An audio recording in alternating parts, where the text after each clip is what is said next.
दोस्तों हम एफएम की क्लास में आज एक चैप्टर स्टार्ट करने जा रहे हैं जिस चैप्टर का नाम है लीवरेज। हेडिंग डाल दीजिए आप अपने यहां, लीवरेज। लीवरेज क्या है? Leverage is a tool, leverage is a tool, लिखिए, टू मेजर रिस्क। आपको फीवर होता है, फीवर, तो उसे मेजर करने के लिए थर्मोमीटर है। भूकंप आता है तो सीज्मोग्राफ पर उसको मेजर किया जाता है। दूध लीटर से मेजर किया जाता है। कोई चीज किलोग्राम से मेजर की जाती है। इसी तरीके से रिस्क को मेजर करने का जो टूल है उसका नाम है लीवरेज। किसी भी ऑर्गेनाइजेशन में अब क्वेश्चन उठता है, लीवरेज रिस्क होता क्यों है? दोस्तों रिस्क हमेशा फिक्स कॉस्ट के कारण अराइज होता है और दो तरह के रिस्क होते हैं। There are two types of risk. Number one, operating risk. Number दो, financial risk. Operating risk,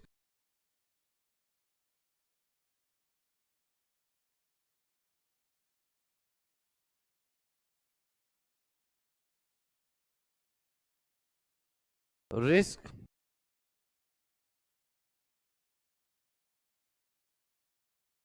which arises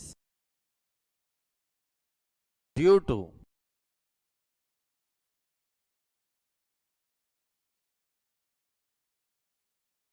operating fix cost. वो रिस्क जो किसके कारण से अराइज होता है बच्चों? ऑपरेटिंग फिक्स कॉस्ट के कारण। उसको हम टर्म देते हैं ऑपरेटिंग रिस्क। जब आप इनकम स्टेटमेंट बनाते हैं तो सेल्स में से वेरिएबल कॉस्ट माइनस करते हैं, कंट्रीब्यूशन आता है। उसमें से जो फिक्स कॉस्ट माइनस करते हैं उसे हम कहते हैं ऑपरेटिंग फिक्स कॉस्ट। और उस फिक्स कॉस्ट के कारण जो रिस्क अराइज होता है उसे हम कहते हैं ऑपरेटिंग रिस्क। और उसी रिस्क को हम बिजनेस रिस्क के नाम से भी जानते हैं। इसको हम बिजनेस रिस्क भी कहते हैं। और एफएम में इसी ऑपरेटिंग रिस्क को या बिजनेस रिस्क को नाम दिया जाता है ऑपरेटिंग लीवरेज। क्या नाम दिया जाता है? Operating leverage. तो ऑपरेटिंग फिक्स कॉस्ट क्या है? एग्जाम्पल, फैक्ट्री का रेंट,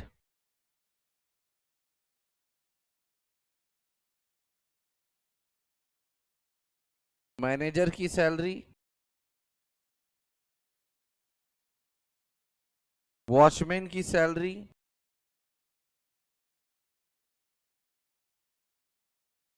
ये सब आपकी ऑपरेटिंग फिक्स कॉस्ट है। ठीक है, यानी कि ये सब क्या हैं? आपके फिक्स एक्सपेंसेस। ये वो फिक्स एक्सपेंसेस हैं जो रिलेटेड हैं आपकी या तो फैक्ट्री से, या फिर आपके ऑफिस से, या आपके एडमिनिस्ट्रेशन से, या सेलिंग के खर्चे हैं, या फिर डिस्ट्रीब्यूशन से। कुल मिला के प्योर आपके बिजनेस की कॉस्ट है और ये फिक्स कॉस्ट है। उसे हम कहेंगे ऑपरेटिंग फिक्स कॉस्ट। और इस फिक्स कॉस्ट के रीजन से जो आपके यहाँ रिस्क होगा, आपके बिजनेस में रिस्क होगा, उसको हम कहेंगे ऑपरेटिंग रिस्क या ऑपरेटिंग लीवरेज। इसी प्रकार से दूसरा रिस्क है फाइनेंशियल रिस्क। फाइनेंशियल रिस्क, ये रिस्क क्या है? Risk arises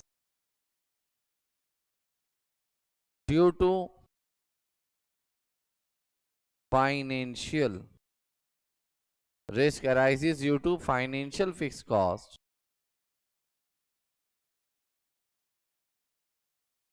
is known as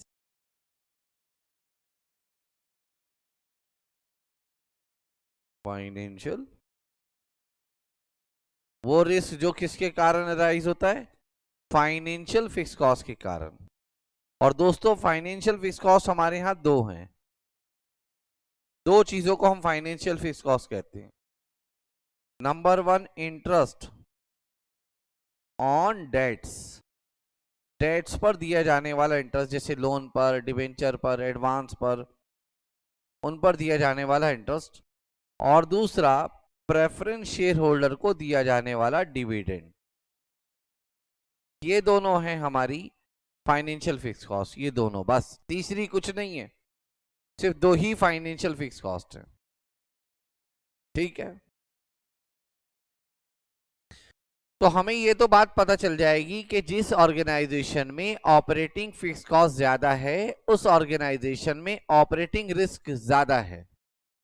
जिस ऑर्गेनाइजेशन में फाइनेंशियल फिक्स कॉस्ट ज्यादा है उसमें फाइनेंशियल रिस्क ज्यादा है।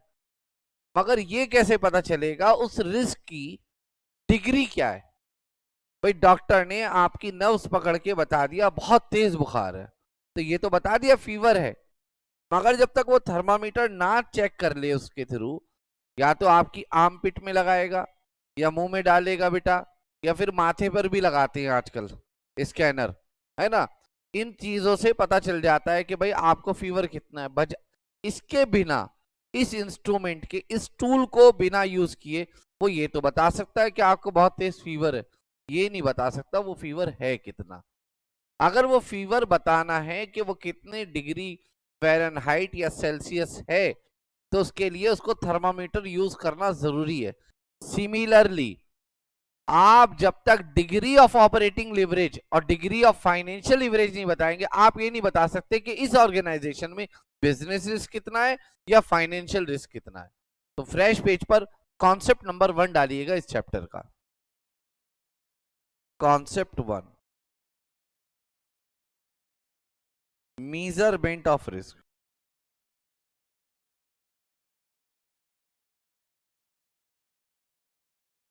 ये इस चैप्टर का नाम है।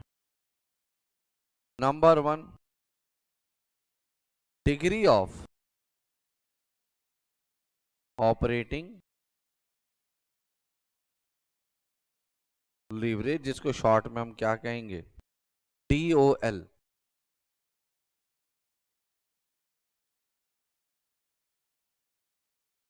लिखिएगा, it refers to, it refers to risk arises due to operating fixed cost। ये वो रिस्क है जो अराइज होता है due to what, operating fix cost. बेहद इंटरेस्टिंग चैप्टर है बेटा ये, बेहद इंटरेस्टिंग। एग्जाम में हमेशा 5 नंबर का क्वेश्चन इसका फिक्स से आता है। और कितनी देर में हो जाता है आप यकीन करिए, 2 से 3 मिनट में, पता भी नहीं चलेगा क्वेश्चन हो जाएगा।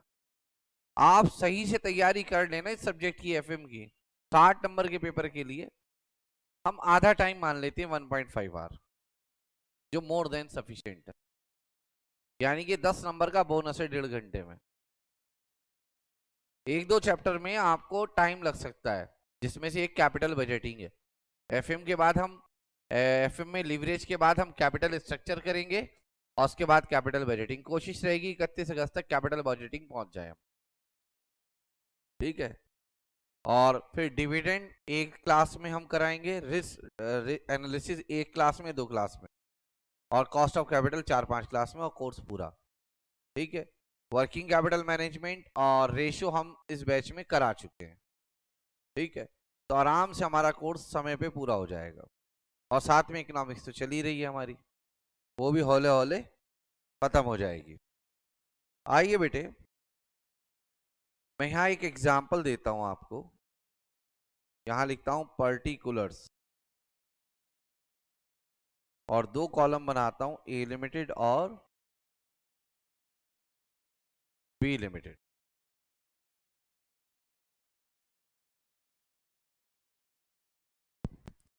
सेल्स, मान लीजिए इन दोनों कंपनी की सेल्स बराबर है, वेरिएबल कॉस्ट कंपनी ए की 60,000 है यानी कि सेल्स का 60%, कंपनी बी की 50,000 है यानी कि सेल्स का 50%। बच्चों सेल्स में से जब भी हम वेरिएबल कॉस्ट माइनस करते हैं तो जो फिगर आती है उसे हम कंट्रीब्यूशन बोलते हैं। इस कंट्रीब्यूशन से हम माइनस करेंगे ऑपरेटिंग फिक्स कॉस्ट। मान लीजिए कंपनी ए की ऑपरेटिंग फिक्स कॉस्ट 20,000 है और कंपनी ए बी की ऑपरेटिंग फिक्स कॉस्ट 30,000 है। आप देखिएगा दोनों को जो प्रॉफिट हुआ है जिसको हम PBIT बोलते हैं, इसको भी 20,000 है और इसका भी 20,000 है। देखने में ऐसा लग रहा है या नहीं कि दोनों की फाइनेंशियल पोजीशन एक जैसी है, कंपनी ए और कंपनी बी की।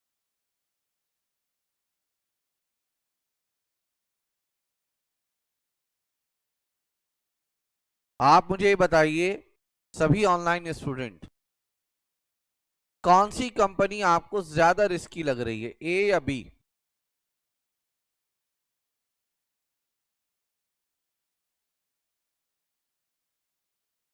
और क्यों लग रही है? फिक्स कॉस्ट ज्यादा है मगर ओवरऑल पोजीशन प्रॉफिट की प्रॉफिटेबिलिटी की एक जैसी है। मगर due to this cost 30,000 company B is more risky than the company A. बस इसी मेजरमेंट को हम डिग्री ऑफ ऑपरेटिंग लीवरेज कहेंगे कि कौन सी। अब वो कैसे निकालते हैं, बुक्स में जो फॉर्मूला दिया हुआ है वो नहीं बता रहा हूं मैं। पहले मैं, आप मेरी आदत जानते हैं, मैं अपनी चीज अलग से बताता हूं। पहले मैं वो बताऊंगा, फिर बुक्स में क्या फॉर्मूला बना के दे दिया फिर मैं वो बताऊंगा। देखिए डिग्री ऑफ ऑपरेटिंग लीवरेज, बच्चों जरा गौर से देखिएगा आप। इस इधर देखो, सब सामने सामने देखो, नोट मत करो इस समय। ये 20,000 की फिक्स कॉस्ट से पहले कंट्रीब्यूशन है और 20,000 की फिक्स कॉस्ट के बाद प्रॉफिट है। बेटा ये 40,000 भी एक प्रॉफिट है और ये 20,000 भी एक प्रॉफिट है। बस एक profit before operating fix cost है, एक profit after operating fix cost है। यानी कि मैं यहां पे कह दूं profit before operating fix cost divide by profit after operating fix cost. सारा खेल बिफोर और आफ्टर पे ध्यान देने का है। फिक्स कॉस्ट से जस्ट पहले देख के बताओ कंपनी ए का प्रॉफिट कितना था, फिक्स कॉस्ट से पहले बताओ बेटा, देखकर कितना था? 40,000, 40,000। और फिक्स कॉस्ट के बाद कितना प्रॉफिट है? 20,000। इसको हम कहेंगे 2 टाइम्स है इनका डिफरेंस, मतलब इनमें 2:1 का रेशियो है। इसको हम कहेंगे 2 गुना है। ये इसका रिस्क बता रहा है। इसका जो डिग्री ऑफ ऑपरेटिंग लिवरेज है वो 2 है। इस 2 का क्या मतलब निकलेगा वो आज से 2 क्लास के बाद पता चलेगा। मगर कोई पूछे कितना रिस्क है, कहना 2 टाइम्स। मगर इस 2 टाइम का क्या मतलब, मीनिंग क्या है इसका, वो अभी आपको नहीं समझ में आएगा। ठीक है, अब जरा आगे देखिएगा, आगे देखिएगा। बी लिमिटेड में प्रॉफिट कितना है before fix cost? 50,000। After fix cost कितना आंसर आया? 2.5 टाइम्स। यानी कि कंपनी ए में 2 टाइम्स का रिस्क है और कंपनी बी में 2.5 का। ज्यादा किस में आ रहा है बेटा? बी में। तो बच्चों बी कंपनी ज्यादा रिस्की कहलाएगी। कंपनी बी कंपैरेटिवली ज्यादा रिस्की है कंपनी ए के। क्या ये मेरी बात समझ में आ रही है आप लोगों को? ठीक है, ठीक है।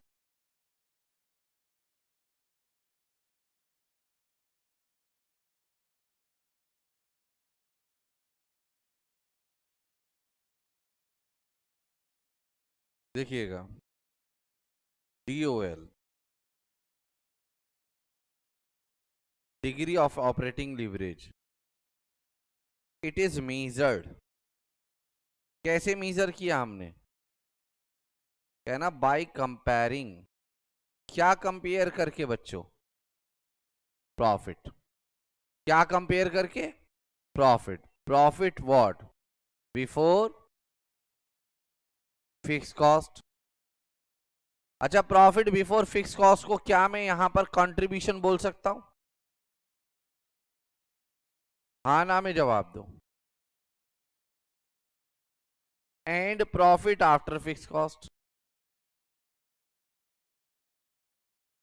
क्या सक्षम भाई प्रॉफिट आफ्टर फिक्स कॉस्ट को मैं पीबीआईटी बोल सकता हूं,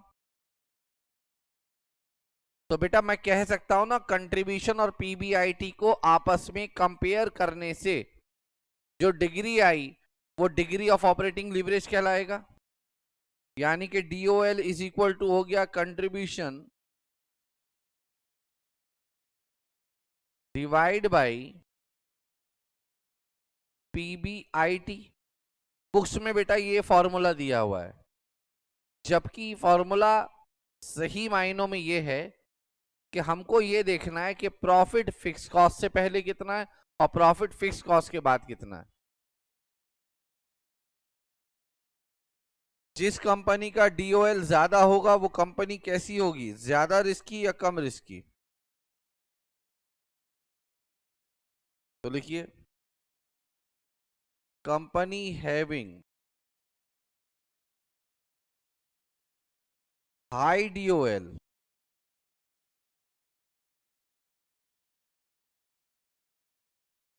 has high business risk and vice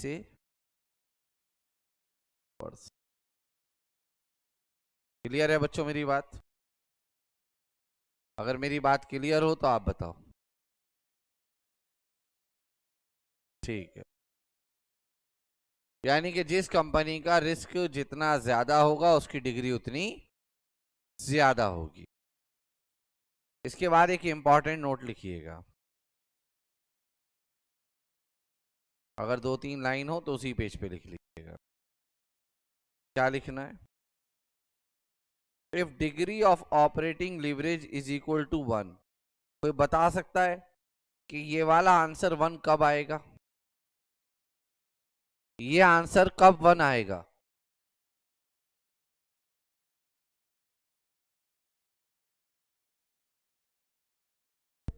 बेटा कंट्रीब्यूशन और पीबीआईटी इक्वल हो, यानी कि उस समय कोई फिक्स कॉस्ट ना हो, और फिक्स कॉस्ट नहीं होगी तो बताओ क्या उनके यहाँ रिस्क होगा, क्या कोई नहीं होगा।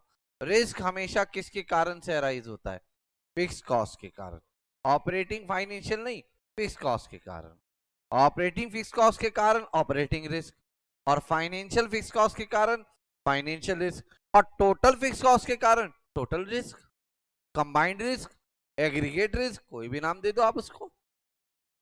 तो अगर डीओएल 1 के बराबर है, क्या हम कह दें इट मींस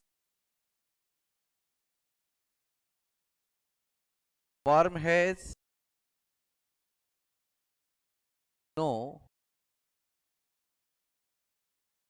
बिजनेस रिस्क, क्या ये बोल सकते हैं या नहीं कि फर्म का कोई भी बिजनेस रिस्क नहीं है, hence this firm has no operating fix, इस फर्म की कोई ऑपरेटिंग फिक्स कॉस्ट नहीं है। और क्या ऐसा प्रैक्टिकली पॉसिबल है, it is not practically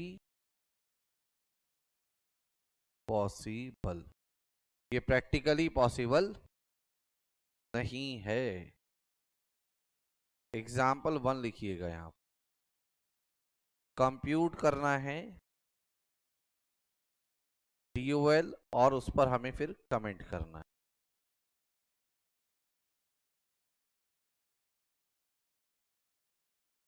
DOL compute करना है और क्या करना है, कमेंट करना है।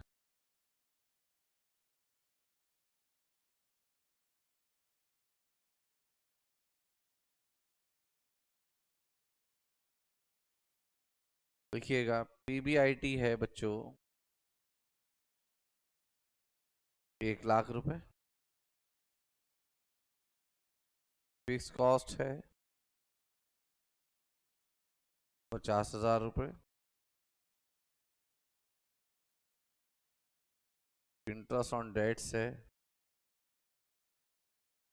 20,000 रुपए, और टैक्सेस हैं किस रेट से 40%। बेटा कभी भी क्वेश्चन करें पहले ये देख लें क्वेश्चन में पूछा क्या है, क्या पूछा हमसे।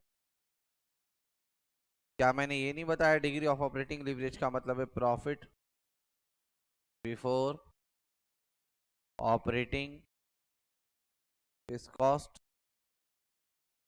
इसको हम क्या कहेंगे बेटा कंट्रीब्यूशन। अपॉन में क्या लिखेंगे बोलो जरा profit after operating fix cost. ये पीबीआईटी आएगा है ना, बोलो हाँ। बेटे आप ना क्या करिए सबसे पहले बताइए क्वेश्चन में क्या आपको कंट्रीब्यूशन गिवन है, नहीं गिवन है। क्या क्वेश्चन में फिक्स कॉस्ट गिवन है, क्या क्वेश्चन में पीबीआईटी गिवन है, हाँ सर गिवन है। बेटा आप जानते हो कंट्रीब्यूशन में से अगर हम फिक्स कॉस्ट माइनस कर दें, फिक्स कॉस्ट कितनी दी हुई है आपको 50,000, तो हमारे पास किस चीज का अमाउंट आ जाएगा पीबीआईटी कितना दिया हुआ है। तो बेटा अगर आपके पास ये है तो ये नहीं निकाल सकते आप, क्या कर देंगे वापस ऐड बैक, ये आपकी आ गई बैलेंसिंग। ठीक है बोलो बेटे बात समझ में आ गई या नहीं। अब आप ये वैल्यू उठाकर यहाँ क्वेश्चन में आंसर में लिख दीजिए 1,50,000 डिवाइड बाई 1,00,000। ये 1,50,000 कहाँ से आया वर्किंग नोट नंबर 1 से। आंसर कितना आ गया 1.5। कोई दिक्कत तो नहीं है किसी को, ठीक है नोट करते रहिए। मैं कमेंट लिखवा देता हूँ, कमेंट यहाँ लिखवा देता कह दूं कि this firm has operating leverage, this firm has operating leverage of 1.5 time. कितना है जी ऑपरेटिंग लिवरेज 1.5 टाइम। इसका मतलब हुआ कि 1 से ज्यादा होगा तो फर्म रिस्की है, 1 होगा तो इसका मतलब रिस्क ही नहीं है और वो पॉसिबल नहीं है। बेटा सोच के बताना आप सब लोग, किसी केस में ये पॉसिबल है कि ये 80,000 हो और पीबीआईटी 1,00,000 हो, कंट्रीब्यूशन कम हो और पीबीआईटी ज्यादा हो, ये पॉसिबल हो सकता है क्या, हो सकता है कैसे। कंट्रीब्यूशन कम हो और पीबीआईटी ज्यादा हो, कंट्रीब्यूशन में से फिक्स कॉस्ट माइनस करके पीबीआईटी आता है, मतलब ऐसा कभी हो सकता है कि ये 1 रुपया और ये 2 रुपए हो। ऑनलाइन बच्चों बताओ ऐसा पॉसिबल है क्या, नहीं हो सकता। आइए हम कंक्लूजन लिखते हैं कॉन्सेप्ट नंबर 1 का। देखिए कंक्लूजन ऑफ कॉन्सेप्ट 1, जो आज की क्लास में हमने कॉन्सेप्ट 1 पढ़ा है इसका कंक्लूजन लिख लेते हैं। नंबर 1, अगर DOL इक्वल टू 1 हो तो इसका क्या मतलब होगा, यहां लिख रहे हैं remarks, no operating fix cost no business risk, am I right. No operating fix cost no business, am I right, ठीक। और अगर DOL ग्रेटर देन 1 हो तो फर्म कैसी है, रिस्की और नॉन रिस्की, फर्म का बिजनेस रिस्क है, फर्म हैज बिजनेस। क्या ऐसा पॉसिबल हो सकता है कि DOL 1 से कम हो? और ये तभी होगा जब कंट्रीब्यूशन कम हो और PBIT ज्यादा हो, और आपने भी बताया कि ऐसा पॉसिबल नहीं है, तो लिखना it is not possible at all. हम तो जो पॉइंट नंबर 1 लिखा है ना आपने, ये वाला पॉइंट, हम तो इसी को पॉसिबल नहीं मानते कि 1 के बराबर ही नहीं हो सकता। बिना फिक्स कॉस्ट के आज कोई बिजनेस चल ही नहीं सकता है आपका, तो तीसरे को तो हम कैसे मान लेंगे? It is not possible at all, किसी भी कीमत पर यह पॉसिबल नहीं हो सकता दैट कंट्रीब्यूशन क्या हो लेस देन PBIT और फिक्स कॉस्ट क्या हो नेगेटिव हो। ऐसा पॉसिबल हो ही नहीं सकता। लिख लो।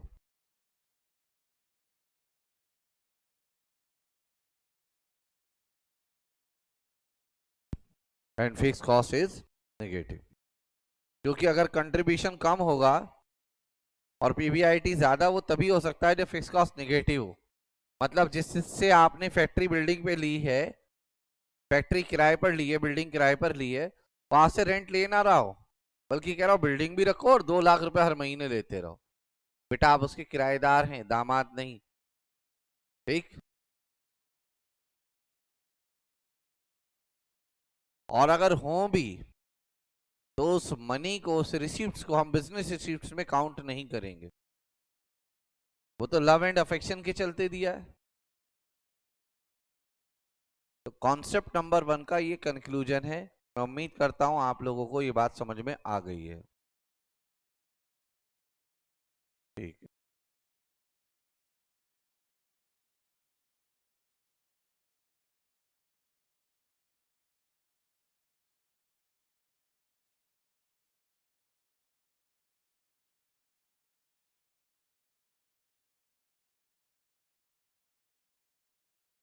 ठीक है, आइए बेटा अब आप आगे चलते हैं।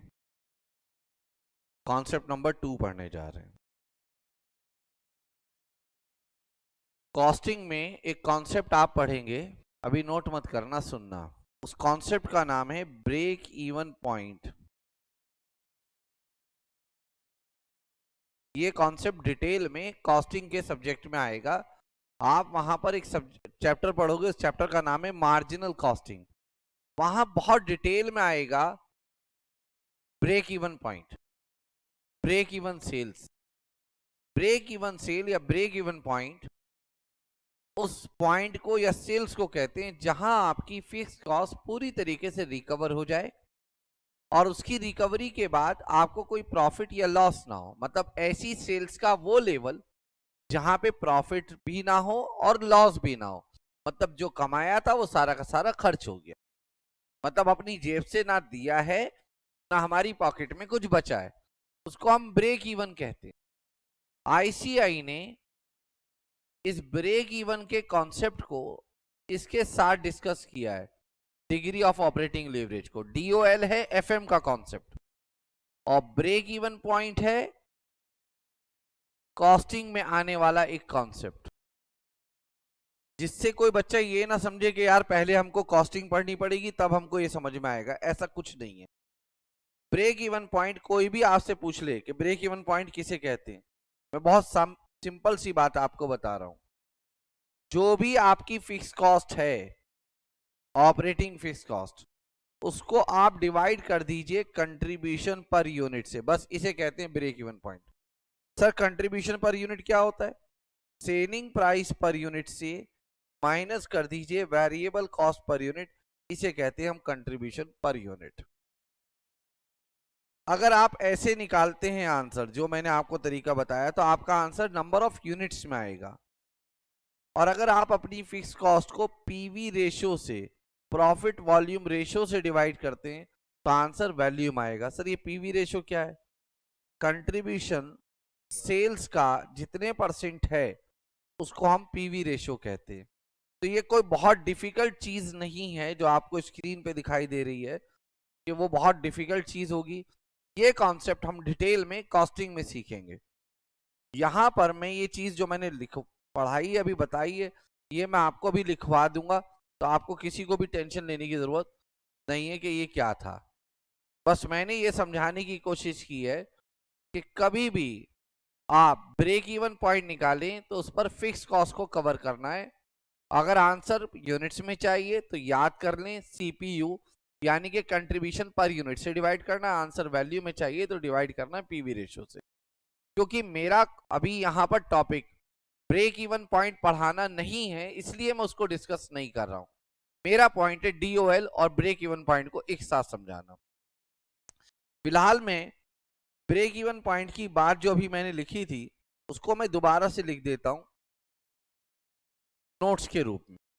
अगर ये आंसर आपको रुपीस में यानी कि वैल्यू में चाहिए तो ब्रेक इवन पर आपका टारगेट होता है फिक्स कॉस्ट को कवर करना, और फिक्स कॉस्ट को आप डिवाइड कर दीजिए प्रॉफिट वॉल्यूम रेशियो से। किससे डिवाइड कर दीजिए? Profit volume ratio. ये रेशियो क्यों निकलती है, इसका क्या मतलब होता है, वो हम बाद में समझेंगे, क्योंकि ये कॉस्टिंग के कॉन्सेप्ट्स हैं। बस इतना बता देता हूं प्रॉफिट वॉल्यूम रेशियो क्या होता है। कंट्रीब्यूशन को अगर आप सेल्स से डिवाइड कर दें या कंट्रीब्यूशन पर यूनिट को सेलिंग प्राइस पर यूनिट से डिवाइड कर दें तो उसको हम कहते हैं profit volume ratio. Total contribution upon total sales into 100, ये भी प्रॉफिट वॉल्यूम रेशियो है। Contribution per unit divide by selling price per unit into 100, ये भी पीवी रेशियो है। और फिक्स कॉस्ट को पीवी रेशियो से अगर आप डिवाइड कर दें तो आंसर जो भी आएगा वो ब्रेक इवन सेल होगी और वो आंसर रुपीस में आएगा। दूसरा, यही ब्रेक इवन पॉइंट का आंसर अगर आपको यूनिट्स में निकालना हो, किसमें निकालना हो? यूनिट्स में। तो कैसे निकालेंगे? जो आपकी फिक्स कॉस्ट है उसको डिवाइड कर दीजिए कंट्रीब्यूशन पर यूनिट्स। कंट्रीब्यूशन पर यूनिट्स।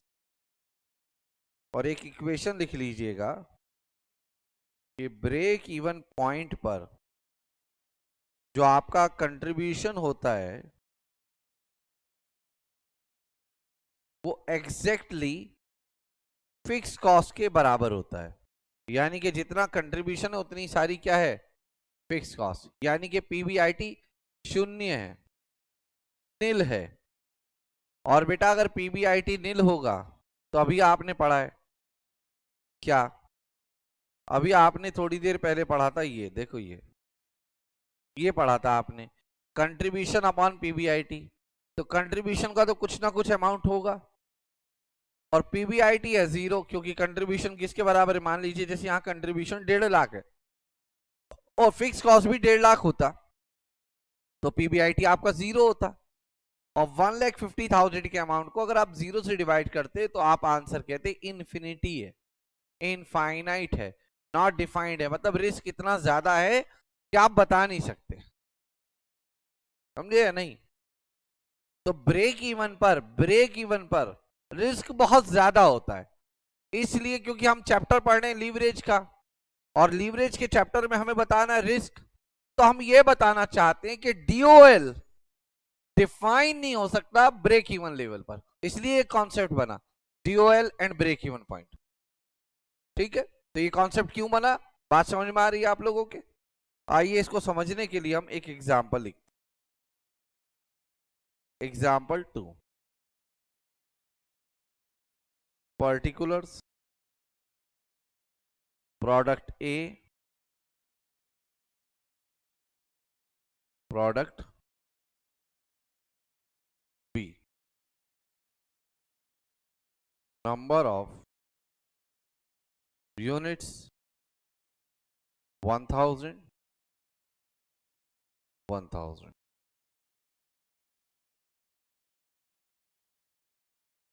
सेलिंग प्राइस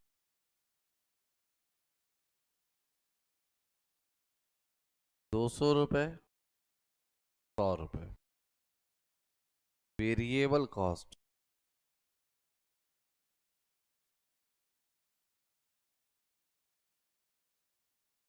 100 रुपये 60 रुपये। फिक्स कॉस्ट रुपीज में 75,000 और 25,000। डिटरमाइन करना है हमको DOL and break even point, ये डिटरमाइन करना है। क्वेश्चन आपके सामने, क्वेश्चन आपके सामने अभी देख लेंगे। कंट्रोल करें। अच्छा, इस चैप्टर में अभी तो शुरुआत है, अगली 2 क्लास में आप इसके पीक पे पहुंच चुके होंगे, हायर लेवल पर। मैं आपको एक मूल मंत्र बता रहा हूं, इस चैप्टर को सॉल्व करना है तो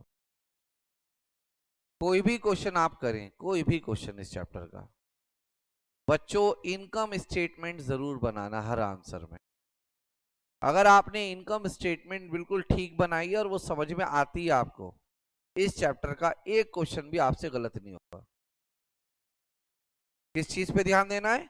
इनकम स्टेटमेंट पर। आइए मैं सॉल्यूशन में वर्किंग नोट नंबर 1 से क्वेश्चन का आंसर स्टार्ट कर रहा हूं, और मैं बनाने जा रहा हूं क्या? कम पूछी नहीं है मगर हम बना रहे हैं। Particulars product a product b, selling price per unit 200 रुपए और 100 रुपए, वेरिएबल कॉस्ट पर यूनिट 100 रुपए और 60 रुपए। ये आ गया जी आपका कंट्रीब्यूशन पर यूनिट 100 रुपए 40। आप सबसे पहले, क्योंकि ब्रेक इवन सेल निकालना है ना, तो प्रॉफिट वॉल्यूम रेशियो भी निकाल लें। उसको निकालने का तरीका मैंने आपको बताया था, total contribution upon total sale, या फिर contribution per unit divide by selling price per unit into 100। 100 divide by 200 into 100, 50%। 50% किसका? सेलिंग प्राइस का। 40 डिवाइड बाई 100 इंटू 100 कितना? 40%। 40% किसका? Selling price. बच्चों सेलिंग प्राइस का अगर 50% पीवी रेशियो है तो इसका एक मीनिंग ये निकलेगा कि बाकी का जो 50% है वो वेरिएबल कॉस्ट रेशियो है। सेलिंग प्राइस का अगर प्रोडक्ट बी में 40% पीवी रेशियो है तो इसका मतलब यह है कि बाकी का बैलेंस 60% जो है वो क्या है? आपका वेरिएबल कॉस्ट रेशियो। ये आपने क्वेश्चन का वर्किंग नोट नंबर 1 बना के तैयार कर दी। अब हम आगे चलते, अब हम करने जा रहे हैं computation of break even point and DOL।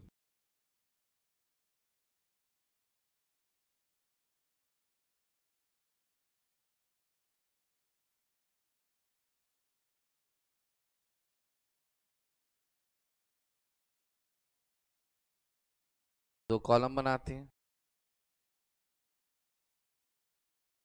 Particulars product a product b, break even point. अच्छा, हमसे ये नहीं कहा कि ब्रेक इवन पॉइंट यूनिट्स में निकालना है या वैल्यू में, तो हम दोनों में निकाल के दिखाएंगे। अगर हमें यूनिट्स में निकालना है तो तरीका यह है कि आप अपनी फिक्स कॉस्ट को डिवाइड कर दें कंट्रीब्यूशन पर यूनिट से, और यही आंसर अगर ब्रेक इवन पॉइंट का आपको वैल्यू में निकालना है यानी कि रुपीस में, तो फिक्स कॉस्ट को पीवी रेशियो से डिवाइड कर दीजिए, जो आपने अभी वर्किंग नोट नंबर 1 में कंप्यूट की है। फिक्स कॉस्ट आप देख सकते हैं 75,000 रुपीज है। प्रोडक्ट ए की, प्रोडक्ट बी की 25,000 है। कंट्रीब्यूशन पर यूनिट आपने निकाला था वर्किंग नोट नंबर 1 में, इसका 100 है और इसका 40 है। ये आप आंसर निकाल दीजिए। ये आंसर आया 750 यूनिट्स और ये आंसर आएगा 625 यूनिट।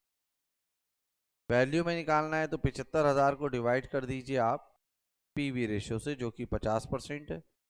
यहाँ पे 25,000 को डिवाइड कर दीजिए 40% से, जो कि पीवी रेशियो है।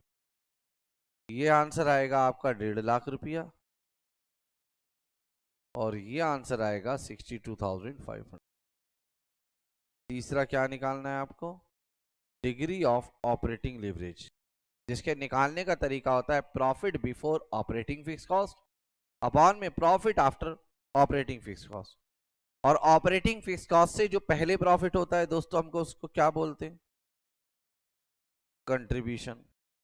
और ऑपरेटिंग फिक्स कॉस्ट के बाद जो प्रॉफिट होता है उसको हम क्या बोलते हैं?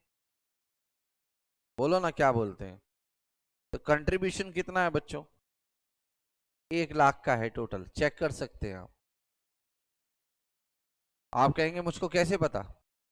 आप देखिए प्रोडक्ट ए के टोटल कितने यूनिट बिकते हैं? 1,000। 1 यूनिट 100 रुपए का, तो टोटल कंट्रीब्यूशन 1 लाख का हो गया। नहीं समझ में आई मेरी बात? ये कैसे आया? 1,000 इंटू में 100। बताओ इधर कितना आएगा? 40,000। कैसे? 1,000 इंटू में 40 divide by profit before interest and tax. बता सकते हो कि profit before interest and tax कितना आएगा? अच्छा, मैं निकाल के दिखा दूंगा इसको। एक काम करता हूं, पहले मैं इसको निकाल के ही दिखा देता हूं पीबीआईटी कितना आएगा। मैं यहाँ एक और वर्किंग नोट बना देता हूँ, वर्किंग नोट नंबर 2।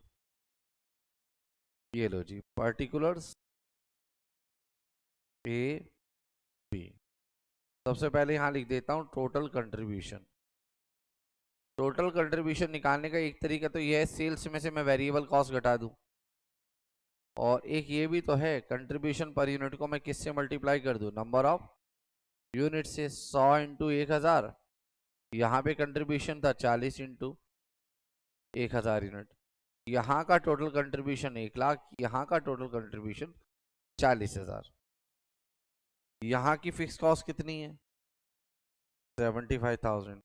यहाँ की फिक्स कॉस्ट कितनी है? 25,000। ये क्वेश्चन में आपको देख सकते हो आप, गिवन है। माइनस कर दो ये 25,000, ये माइनस कर दो 15,000। आ गया बेटा पीबीआईटी। खत्म करो ना बात। लो, हम यहाँ पे ये भी नहीं लिखेंगे, ये लिखेंगे नहीं, और रेदर इसकी जगह क्या लिख देंगे? Working note number 2। ये कितना है? 25,000। कहाँ से लिखेंगे देखकर? वर्किंग नोट नंबर 2 से। 40,000 को कितने से डिवाइड करेंगे? 15,000 से। कहाँ से लिखा हमने? वर्किंग नोट नंबर 2 से। बताओ कितना आंसर आया? ये आया 4 टाइम्स और ये आया 2.66 टाइम्स। उम्मीद करता हूँ बात समझ में आ गई है। ओके। अच्छा, एक चीज गौर करी आपने, कम प्रोडक्ट ए का डीओएल ज्यादा है। प्रोडक्ट ए का डीओएल ज्यादा है, इसका मतलब ये हुआ प्रोडक्ट ए ज्यादा रिस्की है। देखो इसका ब्रेक इवन पॉइंट भी हाई है। इसका break even point 1.5 lakh units का है, 1.5 लाख रुपए का है, और यूनिट्स में कितने का है? 750 का। यानी कि जब तक 750 यूनिट्स नहीं बेच लोगे ना, आपके ऊपर तलवार लटकी हुई है जिसका नाम है रिस्क, ऑपरेटिंग रिस्क। तो जिसका डीओएल ज्यादा होगा उसका ब्रेक इवन पॉइंट भी ऊंचा आएगा, हाई आएगा। इस बात को हम कंक्लूजन में लिख देते हैं।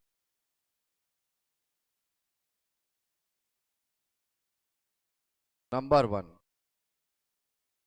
Firm having high leverage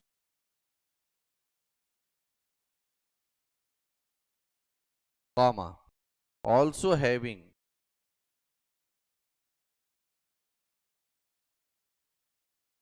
high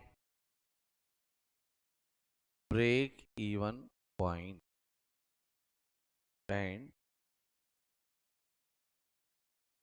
Y से versa. Number 2, high fix cost का मतलब है high leverage and high break even point and vice versa. मैंने देखा है जिस फर्म का लीवरेज हाई होगा उसका ब्रेक इवन पॉइंट हाई होगा, और जिसका लीवरेज कम होगा उसका ब्रेक इवन पॉइंट कम होगा। दूसरा लिखा है जिसका फिक्स कॉस्ट हाई होगा ऑटोमेटिकली उसका लीवरेज भी ज्यादा होगा और ब्रेक इवन पॉइंट भी ज्यादा होगा। ये हमने बात सीखी ब्रेक इवन पॉइंट और डीओएल के एनालिसिस से। अब हम करने जा रहे हैं कॉन्सेप्ट नंबर 3। कॉस्टिंग में ही ब्रेक इवन पॉइंट जहां पे हम पढ़ते हैं वहां पर एक कॉन्सेप्ट और पढ़ते हैं, उसका नाम है मार्जिन ऑफ सेफ्टी।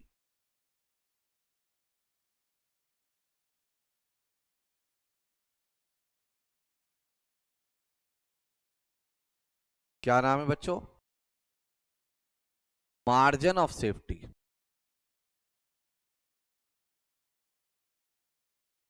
इसको हटा दूं मैं?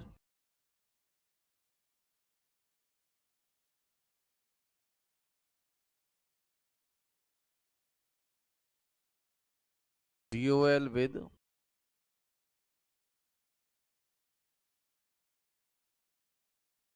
margin of safety. Margin of safety. Sales beyond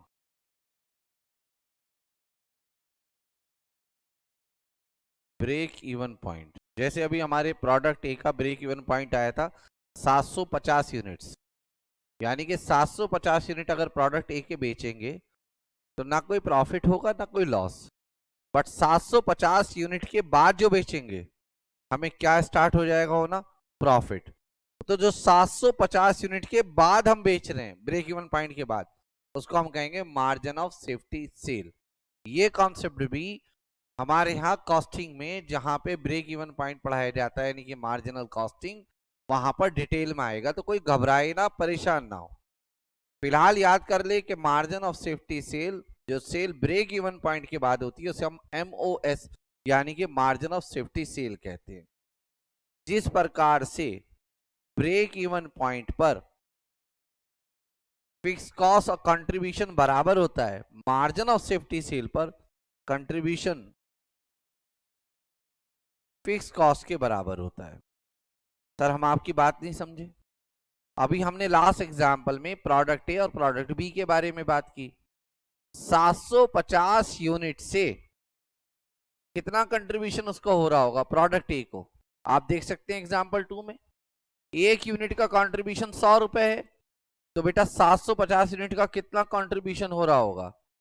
75,000। ये मैं लास्ट एग्जांपल की बात कर रहा हूं। क्या ये कंट्रीब्यूशन का अमाउंट उस क्वेश्चन में फिक्स कॉस्ट के बराबर था या नहीं था?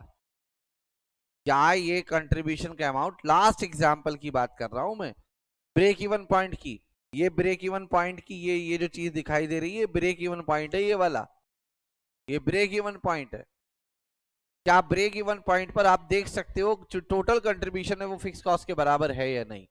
सर है, सर है ना? सब मानते हो ये बात? हाँ सर हम मानते हैं कि ब्रेक इवन पॉइंट पर कंट्रीब्यूशन किसके बराबर है? फिक्स कॉस्ट के। मान लो उसी एग्जांपल में 750 की जगह आपने देखा होगा 1000 यूनिट बेचे थे आपने। कितने बेचे थे? इस 1000 यूनिट में से 750 क्या था? Break even point. तो 750 के बाद जो 250 यूनिट और बिक रहे होंगे इसका नाम है मार्जिन ऑफ सेफ्टी। इस वाला ये जो ये दिखाई दे रहा है आपको, ये वाला, इस पे जो कंट्रीब्यूशन होगा वो सारा का सारा कंट्रीब्यूशन फिक्स कॉस्ट के बराबर होगा, मगर 250 यूनिट पर जो कंट्रीब्यूशन होगा वो सारा का सारा प्रॉफिट के बराबर होगा। तो यहां लिखिए, यहाँ पे कंट्रीब्यूशन किसके बराबर होता है बच्चों? प्रॉफिट के। मेरी बात समझ में आई या नहीं आई बात? बोलो हाँ। किसके बराबर होता है यहां पर? प्रॉफिट के। तो आप इसको, ये हाईलाइट पॉइंट दिखाई दे रहा है आपको? बोलो हाँ। समझ में भी आ रही है बात? यहां पे कंट्रीब्यूशन किसके बराबर है? प्रॉफिट के। डिग्री ऑफ ऑपरेटिंग लिवरेज क्या होता है? कंट्रीब्यूशन अपॉन में ईबीआईटी कह लो, पीबीआईटी कह लो, या इसकी जगह पर इसको क्या कह सकते हैं हम? प्रॉफिट। अब जैसे आपने ब्रेक इवन पॉइंट 2 बार निकाला था, ऐसे हम मार्जिन ऑफ सेफ्टी सेल निकाल रहे यूनिट्स में। यूनिट्स में निकालेंगे तो डिवाइड करेंगे किससे? कंट्रीब्यूशन पर यूनिट से। और अगर margin of safety sales value में निकालेंगे यानी कि रुपीस में, तो डिवाइड करेंगे वापस से पीवी रेशियो से। मतलब वही कॉन्सेप्ट रहेगा जो ब्रेक इवन में था, बस ये जो ऊपर जिसको डिवाइड करना है, जो वैल्यू यहां पर आएगी, बस वो वैल्यू चेंज हो जाएगी। यहां पर आप लोगे प्रॉफिट, इस जगह पर क्या लोगे आप? प्रॉफिट। ब्रेक इवन पॉइंट में इस जगह पर आपने लिया था फिक्स कॉस्ट, अब क्या ले रहे हो बच्चों? प्रॉफिट। मेरी बात समझ पा रहे हो आप? नहीं समझ में आई मेरी बात? यहाँ पे क्या ले रहे हो? प्रॉफिट।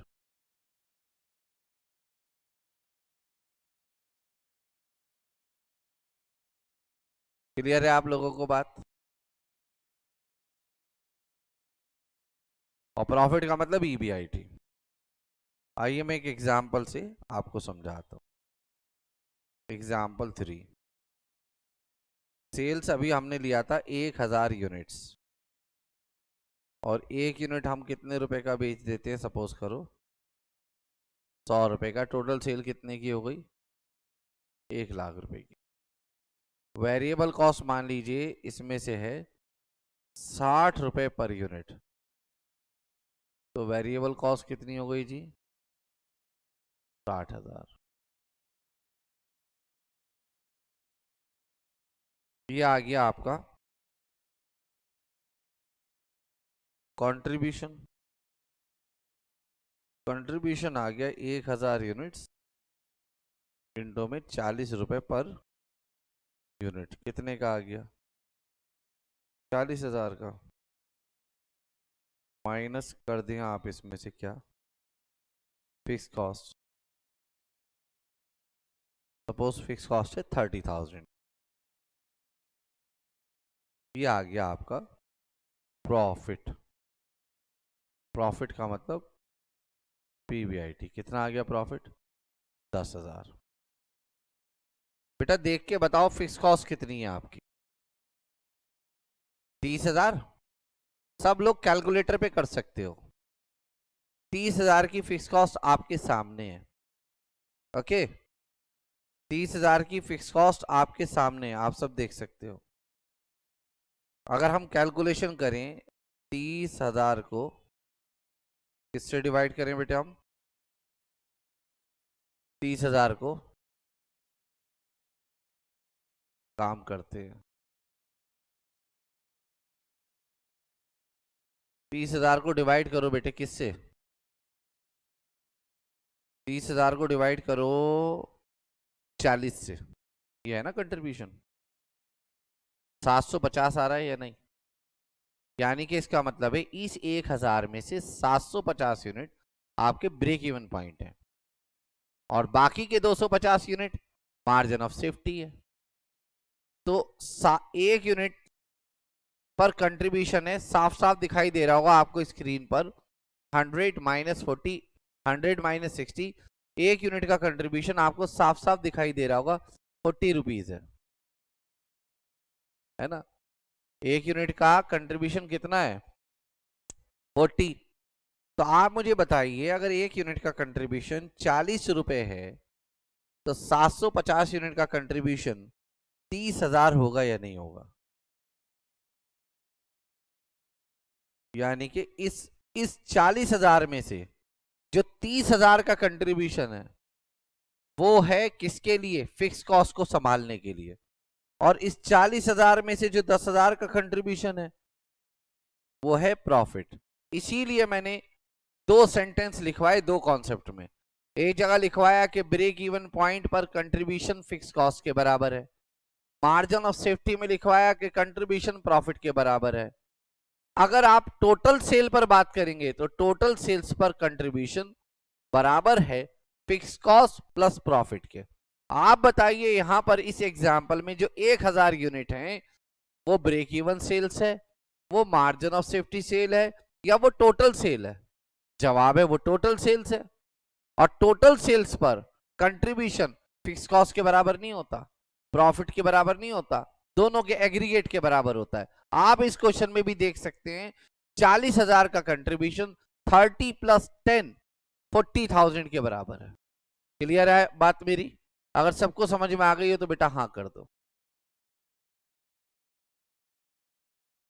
अब इसमें अगर आपको ब्रेक इवन पॉइंट निकालना हो तो निकाल सकते हैं क्या? निकाल दो जरा ब्रेक इवन पॉइंट सब। मार्जिन ऑफ सेफ्टी सेल्स निकाल दो और साथ में निकाल दो DOL। ब्रेक इवन पॉइंट दोनों तरीके से निकालना। यूनिट्स में निकालने के लिए क्या करोगे? फिक्स कॉस्ट को, जो कि क्वेश्चन में साफ दिखाई दे रही है 30,000, डिवाइड कर देना कंट्रीब्यूशन पर यूनिट से। आंसर आ गया 750 यूनिट। और यही आंसर अगर आपको रुपीज में निकालना हो तो 30,000 को पीवी रेशो से डिवाइड करना। और पीवी रेशो कितनी होगी पता है? 40 रुपए का कंट्रीब्यूशन 100 रुपए के सेलिंग प्राइस का 40% है। 40% है तो पीवी रेशो आपकी 40% हो गई। आंसर आ गया 75,000 रुपीज। ये आपकी break even point. PV ratio तो निकालनी आती है ना आपको? PV ratio is equal to contribution per unit divide by selling price per unit into 100। 40 का था कंट्रीब्यूशन, 100 का था सेलिंग प्राइस, 100 ये परसेंटेज के लिए, 40% ऐसे आया। क्या अब आप मार्जिन ऑफ सेफ्टी सेल निकाल सकते हैं यूनिट्स में? बोलो हाँ।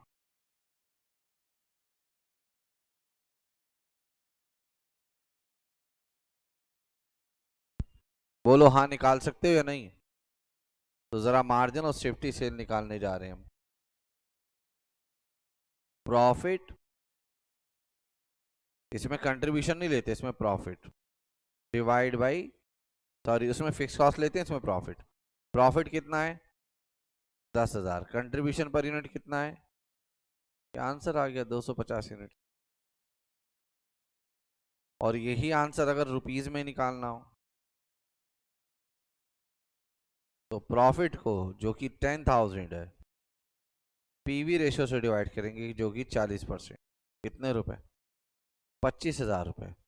Break even sale 75,000 rupees, margin of safety sale 25,000 रुपए, दोनों सेल मिला के 1 लाख हो गया। और तीसरा क्या निकालना है? Degree of operating leverage contribution upon में पीबीआईटी। कंट्रीब्यूशन कितना था? 40,000 डिवाइड बाई 10,000। यानी कि कंपनी बहुत ज्यादा रिस्की है। ठीक है,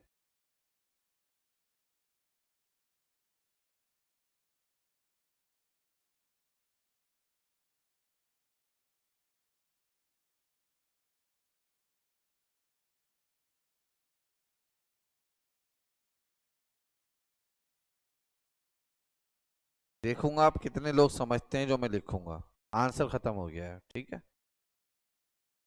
मार्जिन ऑफ सेफ्टी सेल सबने देख ली ना?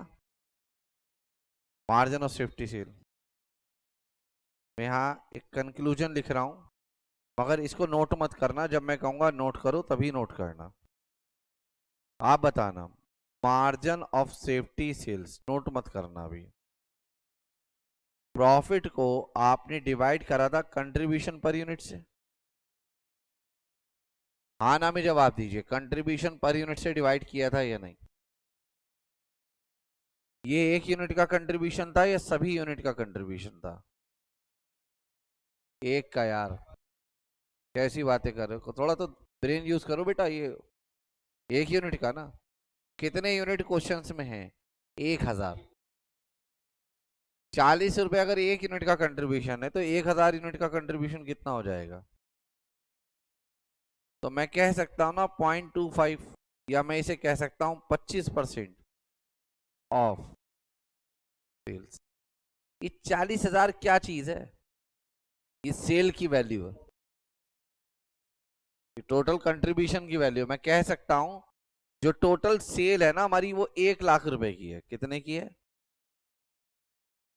और उसमें से 25,000 रुपए जो है वो कौन सी सेल है? Margin of safety. तो क्या मैं कह सकता हूं ये 25,000 टोटल सेल का 25% है या नहीं है? है। अब जरा ध्यान से देखना, अब जो मैं लिखवाऊंगा उसको नोट करना, मगर सोच समझ के। आप बताओ DOL इज इक्वल टू, आपने अभी तक क्या लिखा है आज की क्लास में? कंट्रीब्यूशन अपॉन, ठीक बात है, यही लिखना भी चाहिए।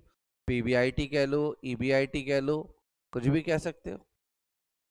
हाँ, और क्या हम मार्जिन ऑफ सेफ्टी सेल को ये लिख सकते हैं क्या, बताना? EBIT, अभी आपने थोड़ी देर पहले लिखा था प्रॉफिट, 10,000 डिवाइड बाई 40,000, ये आपने लिखा था, मैंने नहीं लिखा था। आप बताइए, आप सबने अभी थोड़ी देर पहले 10,000 डिवाइड बाई 40, फिर मैंने पूछा था वो कितने यूनिट का कंट्रीब्यूशन है, तो आपने बोला एक का। मैंने कहा टोटल यूनिट कितने, आपने कहा 1000, मैंने कहा 40,000 टोटल कंट्रीब्यूशन। तो वो 10,000 EBIT ही तो था, कुछ और थोड़ी था। और 40,000 क्या था? कंट्रीब्यूशन था। अब जरा गौर से देखना, ये फॉर्मूले एक दूसरे के उल्टे नहीं है क्या? है या नहीं है? क्या इस बेस पर मैं कह सकता हूं DOL और मार्जिन ऑफ सेफ्टी में इनवर्स रिलेशनशिप है? बोलो हाँ या ना, ये समझाना था मुझे। DOL में और ब्रेक इवन पॉइंट में डायरेक्ट रिलेशनशिप है, और DOL और MOS में इनडायरेक्ट रिलेशनशिप है। हेंस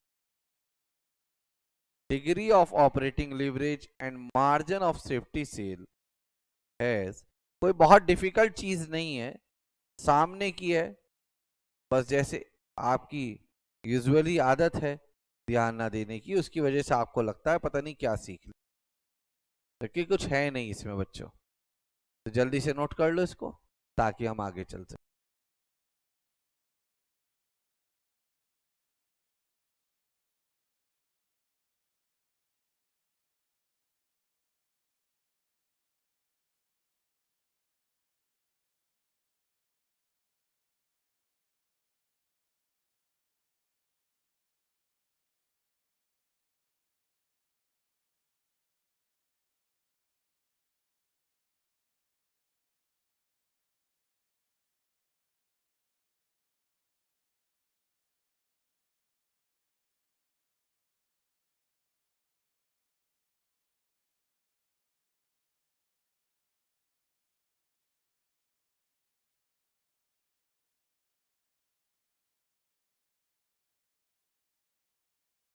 नोट कर लिया हो तो बताओ।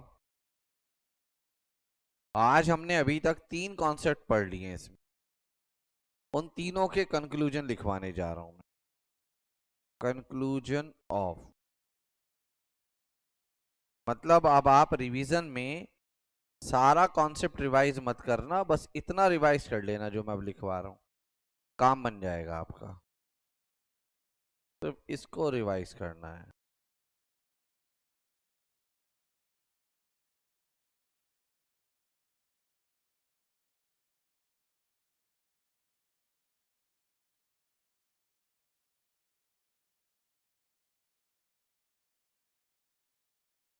Concept of, conclusion of concept 1 2 3।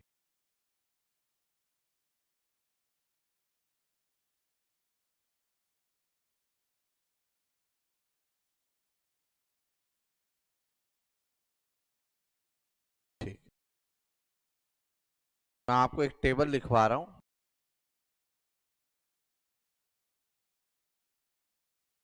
इस टेबल में कॉलम बनाइएगा particulars, DOL, percentage of break even point, percentage of MOS sales. Number 1 computation formula क्या लिखने वाले हैं? कंप्यूटेशन, क्या है इसका computation formula? Contribution upon PBIT, है ना। इसका क्या है? फिक्स कॉस्ट अपॉन कंट्रीब्यूशन, हम भी जानते हैं पर यूनिट। और इसका हमने अभी सीखा है EBIT अपॉन कंट्रीब्यूशन। बोलो हाँ। दूसरी चीज रिलेशनशिप, और रिलेशनशिप में दो लोगों का होना जरूरी है बेटा। तीन लोगों का हो जाए उसमें तो उसे टीम कहते हैं। रिलेशनशिप हमेशा दो लोगों की होती है। DOL and break even point, इनकी रिलेशनशिप पॉजिटिव है। और समझ रहे हैं या नहीं, कैसी रिलेशनशिप है? पॉजिटिव। और DOL and margin of safety sale की जो रिलेशनशिप है वो कैसी है? नेगेटिव। ज्यादा अच्छा रहेगा ये वाली बात इधर ना लिखकर इधर लिख लो, यहां पर, यहां लिख लो, क्योंकि हमें दोनों की रिलेशनशिप किसकी रेस्पेक्ट में बतानी है? DOL की रेस्पेक्ट में। तीसरा, अगर हाई फिक्स कॉस्ट आती है, क्या आती है? हाई फिक्स कॉस्ट, तो हाई DOL होगा।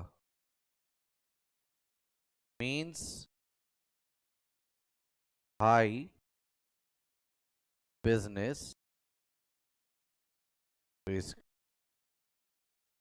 और हाई क्या होगा? Break even point. और ब्रेक इवन पॉइंट हाई होगा तो मार्जिन ऑफ सेफ्टी कैसा होगा बेटा? लो। एक काम करिएगा, यहां पे भी नंबरिंग कर लीजिएगा, 1 2 3, 1 2 3, 1 2 3, ताकि समझ में आ जाए कौन सा पॉइंट किसके लिए बात हो रही है। नंबर 4, अगर फिक्स कॉस्ट लो होगी तो क्या होगा? आप खुद बताइए। डिग्री ऑफ ऑपरेटिंग लीवरेज क्या होगा? कम होगा। ब्रेक इवन पॉइंट क्या होगा? लो होगा। और मार्जिन ऑफ सेफ्टी सेल क्या होगा? हाई होगा। क्या ये बात क्लियर है सब लोगों को? ये है जी आज की क्लास का कंक्लूजन जो अभी तक मैंने आप लोगों को पढ़ाया है।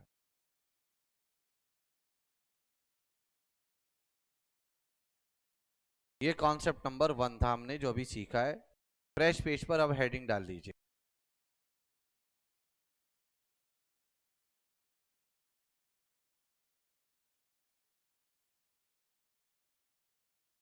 फ्रेश पेज पर हेडिंग डाल दीजिएगा।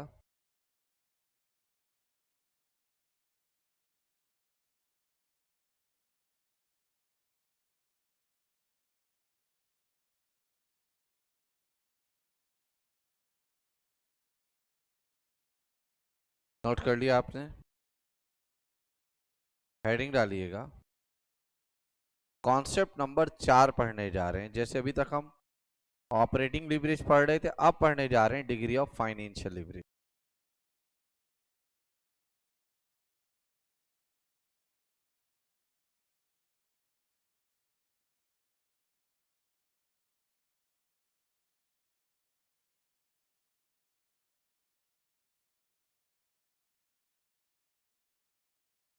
इट रेफर्स टू risk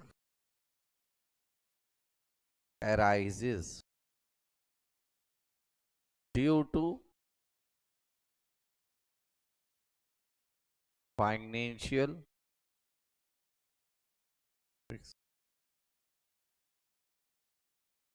ये क्या है जी? It refers to risk arises, वो रिस्क जो अराइज होगा किसके कारण। और आज क्लास के स्टार्टिंग में हम बात कर चुके हैं, दो ही फाइनेंशियल फिक्स कॉस्ट हैं, एक डेट्स पर दिया जाने वाला इंटरेस्ट और दूसरा प्रेफरेंस डिविडेंड। एग्जाम्पल, पर्टिकुलर्स, दो कंपनी है, एक ए लिमिटेड और दूसरी कंपनी का नाम है B limited.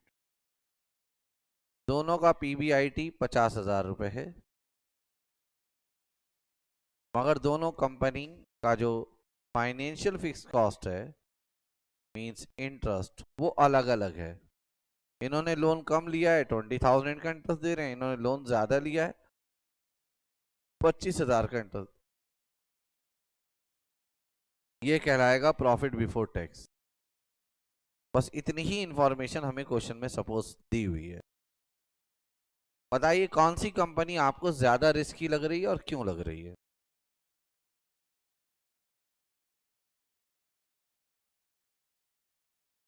Which company is having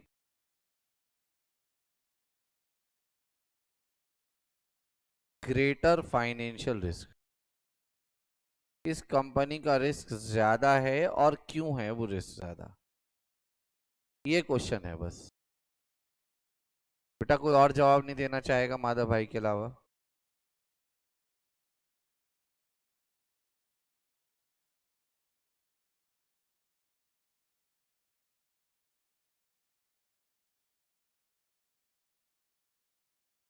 ठीक है,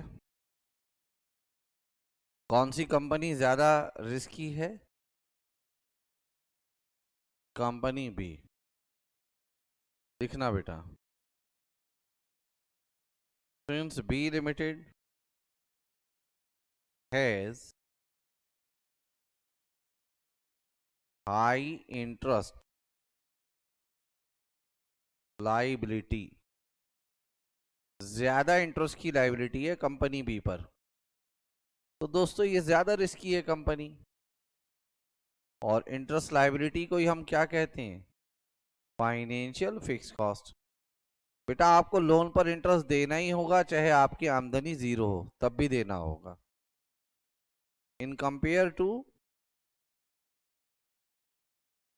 ए लिमिटेड, तो ज्यादा है इनकी फाइनेंशियल फिक्स कॉस्ट, इसलिए कंपनी बी को ज्यादा फाइनेंशियल रिस्क है, हैज ग्रेटर फाइनेंशियल रिस्क, ज्यादा रिस्क है इनको। If a company is having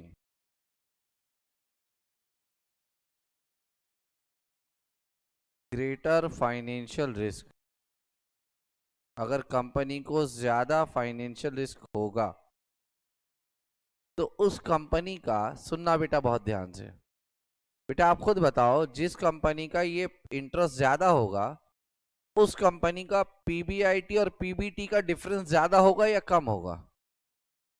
ज्यादा होगा। बेटा ऑनलाइन बच्चों ने तो मन मन में जवाब दे दिया है, तो उन्होंने सही दिया होगा, मैं मानता हूं काबिल लोग हैं। If a company is having greater financial risk, comma, that company having